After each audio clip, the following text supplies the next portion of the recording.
ये अमानवीय उसको लगेगा ना जिसने कभी अपनी पारिवारिक जिम्मेवारी नहीं उठाई। कोई होता ना जिसके साथ छुट्टी बिता सकते थे तो ये सवाल नहीं बोलते।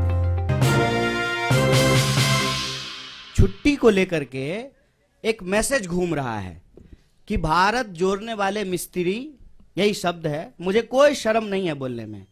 जो उनको शर्म नहीं है जो लिख रहे हैं मैसेज, तो मुझे पढ़ने में क्या शर्म होगी।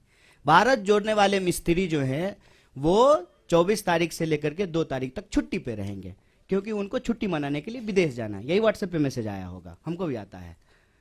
उस मैसेज का पीछे इतिहास क्या है हमको जानना पड़ेगा। जब यात्रा अनाउंसमेंट हुआ ना सर, हमारे जान पहचान के लोग जो भाजपा के नहीं है उन लोगों का भी यही प्रश्न था, राहुल जी पैदल चलेंगे। हम बोले नहीं नहीं, प्रधानमंत्री जो 8,500 करोड़ का फ्लाइट खरीदे हैं ना वो दे देंगे गिफ्ट में, रिटर्न गिफ्ट में देंगे, उससे चलेंगे। 12 करोड़ का जो कार खरीदे हैं ना उस पे चला जाएगा। इस तरीके से नेताओं को लेकर के, खास करके विपक्ष के नेताओं को बदनाम किया गया है कि जो सामान्य बात है उस सामान्य बात को भी हम भरोसा नहीं कर पाते हैं। और राहुल जी ने बहुत अच्छा जवाब दिया था कि हम कोई इकलौते नहीं हैं, इस देश में लाखों करोड़ों तपस्वी हैं जिनको हम किसान कहते हैं। और कोरोना की बात हो रही है ना, मैं कोरोना याद दिलाता हूं। यही फरीदाबाद शहर है, साइकिल चला करके बिहार के मजदूर गए, पैदल अपने बच्चों को पीठ पे बांध करके जो है मजदूर बिहार गए। तब तो जो है कोरोना नहीं याद आ रहा था।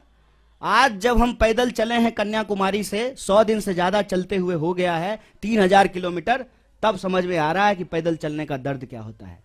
ये बार बार विपक्ष के नेताओं को लेकर के ऐसा मैसेज करते हैं, जबकि अगर हम सिद्धांत की बात करें तो कांग्रेस पार्टी इस देश में 8 घंटा मजदूरों को काम करने का अधिकार होना चाहिए, इसको लेकर के कानून बनाया। सप्ताह में 2 दिन छुट्टी होनी चाहिए, सैटरडे और संडे, इसको लागू कराया। तो यात्रा में जो लोग चल रहे हैं वो छुट्टी ले रहे हैं, तो ये अमानवीय है क्या। ये अमानवीय उसको लगेगा ना जिसने कभी अपनी पारिवारिक जिम्मेवारी नहीं उठाई। कोई होता ना जिसके साथ छुट्टी बिता सकते थे तो ये सवाल नहीं बोलते। जो लोग अपने आत्ममुग्धता का शिकार होता है ना, जिसने जिंदगी में इंसान बनाया ही नहीं, क्या करेगा छुट्टी लेकर के। फुटबॉल मैच देखते हुए एक दृश्य देखे थे आप सब लोग, ग्रुप में फुटबॉल मैच देख रहे थे, एक साहब अकेले टीवी पे फुटबॉल मैच। बताइए फुटबॉल का मैच कोई अकेले देखता है? हैं? देखे थे कि नहीं देखे थे? इस बात को समझिए। और जो तमाम लोग परिवार बना रहे हैं ना, शादी कर रहे हैं, बच्चे पैदा कर रहे हैं, ये आपको अनैतिक बोल रहे हैं। और खुद जो जिम्मेवारी नहीं निभा पाए, डर से भाग गए, क्योंकि आई लव यू कहने के बाद आई लव यू टू भी होता है और उसको निभाना भी होता है। जो ये नहीं कर पाए ना, वो अपने आप को नैतिक बोल करके आपके कंधे पे बैठे हुए हैं।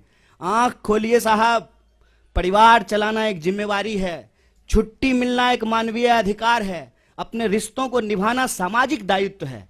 हम देश का दायित्व निभा करके परिवार का दायित्व निभाएंगे, इसमें क्या बुराई है। किस लिए आप कमाते हैं? कि आपके शादी हो, बच्चे हो, परिवार हो, इसलिए कमाते हैं ना। क्या दिक्कत है इसमें? और मैं बताऊं इसका टेक्निकल कारण है, ये बात हम लोग बोलना नहीं चाहते थे। हमारा कंटेनर रिफर्बिश होना है, हमको पहाड़ में जाना है, उसको जो है दोबारा से तैयार किया जाएगा। लेकिन इनको मौका मिलना चाहिए यात्रा को किसी भी तरीके से बदनाम करने का। पहले दिन से ये बोल रहे थे कि ये चलेंगे नहीं, विदेश चले जाएंगे। अरे विदेश जाने का आरोप जो है वो हमारे नेता के ऊपर लगता है। अब वास्को डिगामा की चक्कर की तरह जो दुनिया का चक्कर प्रधानमंत्री लगा रहे हैं।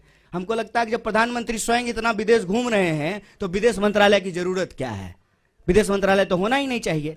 इस तरह से यात्रा को बदनाम करने की कोशिश की जाएगी। मैंने आपको कह दिया 4 बिंदु हैं चौतरफा हमला में। पहला बिंदु कि ये यात्रा की प्रासंगिकता पे सवाल उठाए, दूसरा बिंदु इन्होंने यात्रा को बदनाम करने का कोशिश किया, तीसरा बिंदु कि मंदिर क्यों जाते हैं, और चौथा बिंदु जो मैं बार बार आपको कह रहा हूं यात्रा को लेकर के कि कुछ भी कोई बहाना लगा करके अब ये यात्रा को रोकना चाहते हैं, पर ये यात्रा रुकेगी नहीं।